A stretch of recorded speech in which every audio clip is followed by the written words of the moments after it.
I'm going to be showcasing this amazing garden behind me. Really small, really compact, but folks, it's got a bit of everything, and I just love it.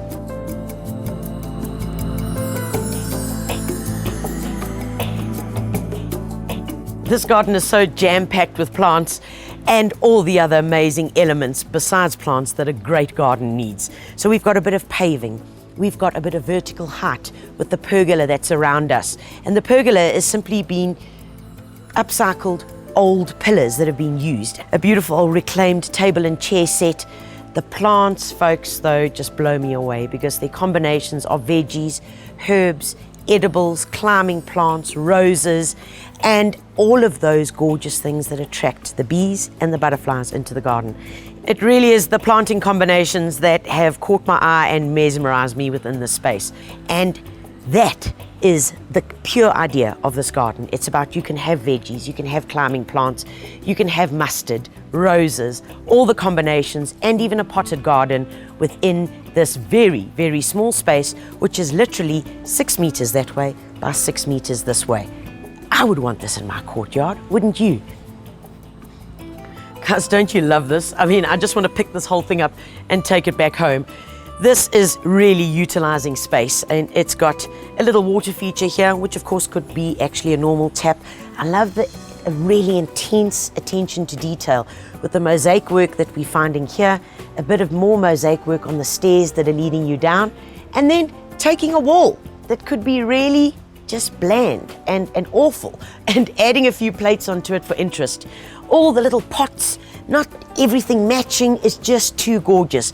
And this is something that adds interest, intrigue, and really makes your garden your own space.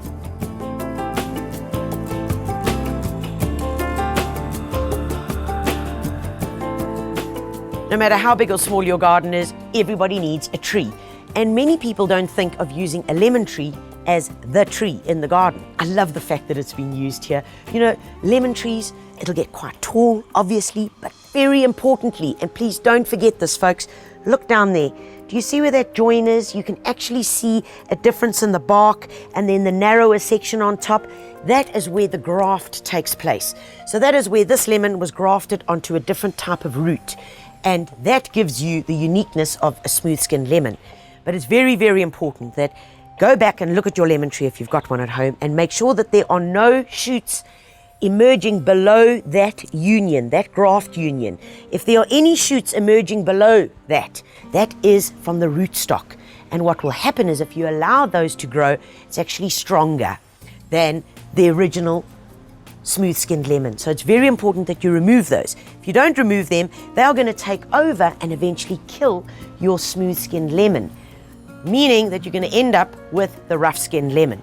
Many fruit trees need to be treated in the same way, like an orange tree. I'm often asked, I had an orange tree and 5 years later turned into a lemon tree. Well, it didn't really turn into a lemon tree. That's the rough-skinned lemon. What happened is that the rough skin simply overtook and killed off the orange part of the tree that was on the top. The reason why they are grown like this and are sold like this is because the rough-skinned lemon, which is the base, is a much tougher, almost very extreme plant that can cope with very difficult conditions. So it's got a better root system for our smooth-skinned lemons or our oranges to be able to grow on. So always keep that in mind because it can be very disappointing after many years that you all of a sudden end up with the rough-skinned lemon.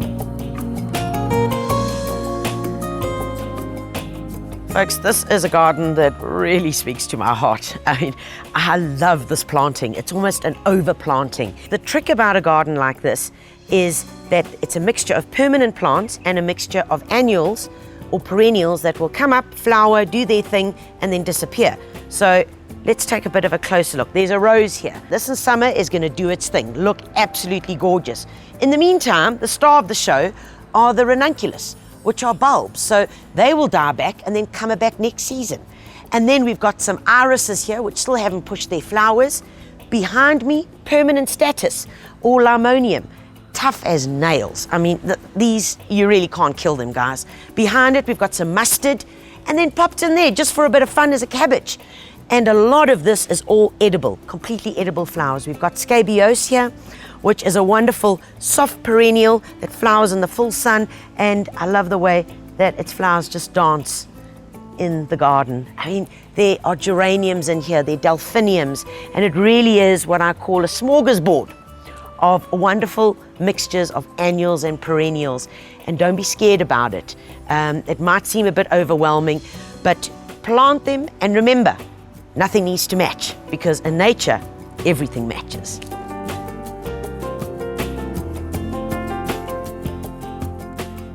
Isn't this plant a beaut? I mean, it's voluptuous, it's gorgeous. It's called a lotus plant. Quite strange, yes, it's called a lotus plant, or the parrot beak plant, and it gets its name because of the shape of its flower, the parrot beak. It hasn't been all that popular in recent years, but that's because nobody's grown it. Now that people have seen it, they're like falling in love with it. I love the grey foliage, and then in late winter, early spring, all these beautiful orange flowers pop out. I've used it at home on banks underneath some aloes. Looks fabulous. Or in a hanging basket with nice space, lots of room to move. It will grow and literally cover it for years and years. Incredibly tough, very easy to look after. If it starts getting a bit scraggly after a year or two, simply give it a haircut, give it a good mulching of compost, and remember, to get flowers like this, you do have to feed your plants every now and then, preferably with a handful or two of organic fertilizer. If it's in a basket like this, rather go with the liquid plant food, which really gets the nutrition, boom, instantly into the soil and through the leaves as well. But what a beauty she is. Lotus, full sun, or parrot's beak, she's a winner, hey?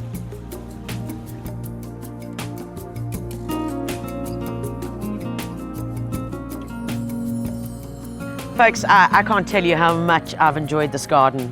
The fact that you walk upstairs to get into the space leads you in with these beautiful pots on either side, welcoming you, and then the recycled wood used as the pergola, leading you into the space where you can sit and reflect and look down upon the layers of planting. And when we talk about layers, it really is a layered planting.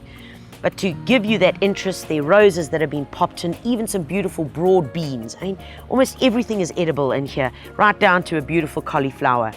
Try this kind of planting, because it really is quite an adventure, because every day there's something different. All in all, this is fab. I wish I could pick it up and take it back to KwaZulu-Natal. Enjoy.